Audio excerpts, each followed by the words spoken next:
naman ni ka-charger si Lagis. Nag-aayos siya sa bote.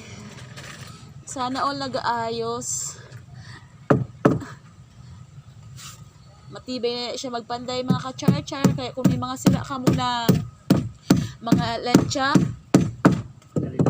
lancha, balay, kaya isiniayuson. Lalo mga ka-charger, relasyon.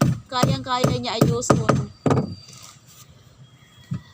Kami na siya ka-charger. Kaya niya ka-charger mag-ayos ang bangka. Ibig sabihin ka-charger, kaya man niya mag-ayos ng relasyon na nasira.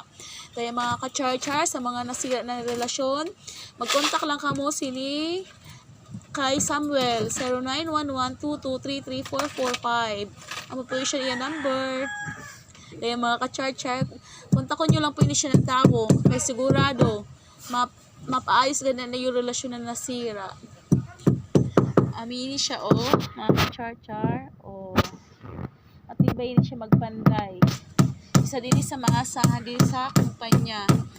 Kaya mga ka-charger, hindi na kami nag-aakuha para ayos sa mga lancha or sa bote. Kaya sa kanlagis pa lang sigurado na ayos na tanan. Mapamakin naman or bote or nasira na muna aquarium, kaya siniayuson.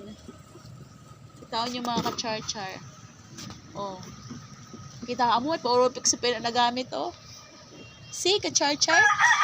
Pag amin yung pinaayos nyo, sigurado diligad ka mo mapapakawalan. Kaya kitaon nyo pa lang sa epoxy na, sigurado dikit na dikit gad ka mo sini ka-charger.